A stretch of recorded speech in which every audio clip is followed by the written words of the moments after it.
So one of the first panels that was interesting was on Friday, a panel on corporate blogs. One of the takeaways for me was this idea that instead of looking at the relationship between a corporate blog and the readers, the commenters on that blog as being in conflict, was the notion that instead you look at it as a kind of creative tension that exists between these two.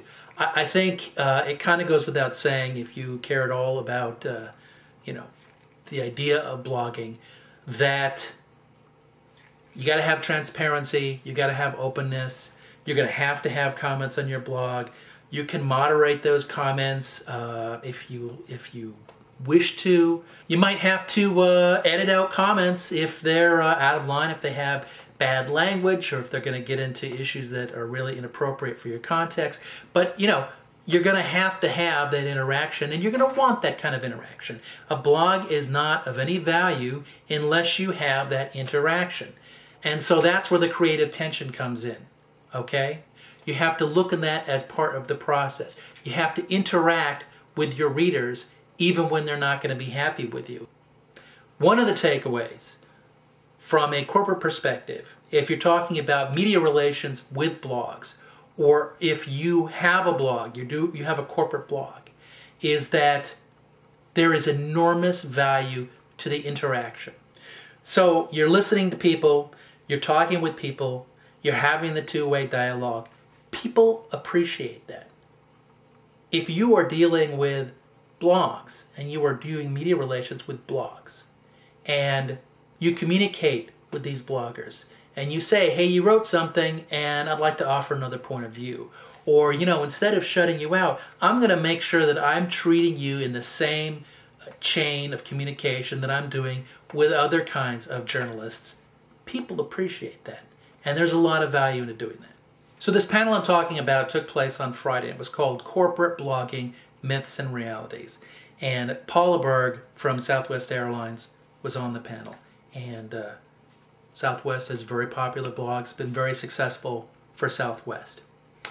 And she addressed this issue that it's very good from a corporate standpoint to have one common voice for the blog and to communicate your core values, to communicate the brand through this one voice.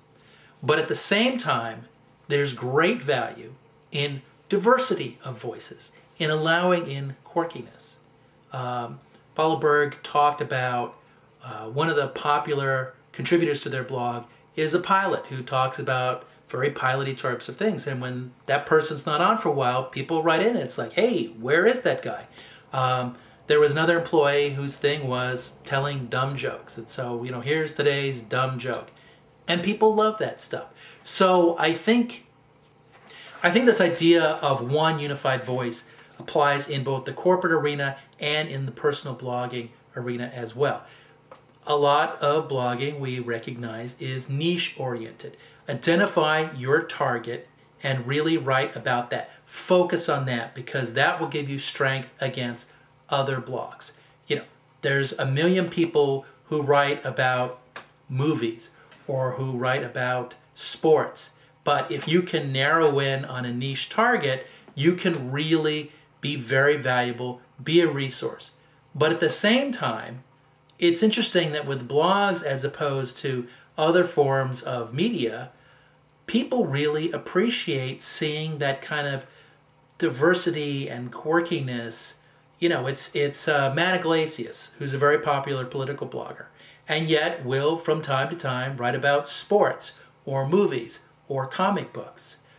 You know, this is the kind of thing that allows you to hear the authentic voice of the blogger, to have a sense of that person as a person, to really get that transparency of, well, this is what I think about my topic area, but here's some other things I think about too.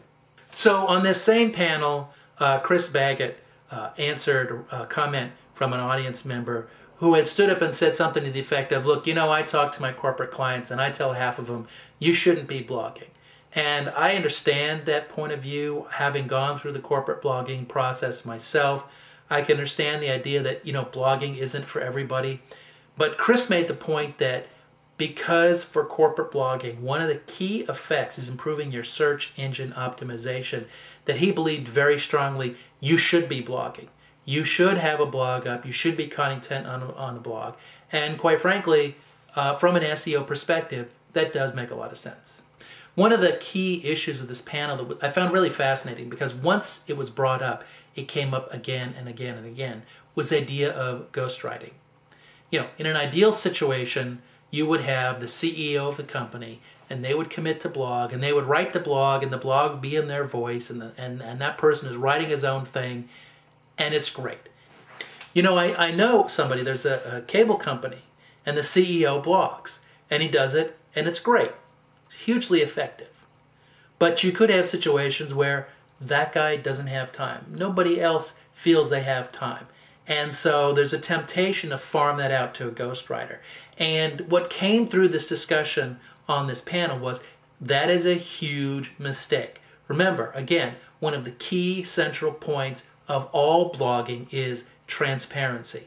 You have to reveal the process because you have to have that openness. You have to establish that trust with your readers. So, if it takes a person to write the blog who's going to come in, say, and talk to the CEO, interview the CEO, and then put that into their own words and put that up on the blog, then you have to let people know, hey, this is me. I write the blog. I'm not going to interview this person or that person or whatever, but you're not going to see the CEO's name on something that I wrote. I think that really is key. I think, there's reasons why you might want to bring in an outsider, bring in a freelancer or an agency, or have somebody taking a role that might be described as ghostwriting. But I think it is true that it is important that you know who that person is, know who the actual author is. And if you have to do something a little different in order to go ahead and get the content up, go ahead and do that, but you should be open about what it is that you're doing.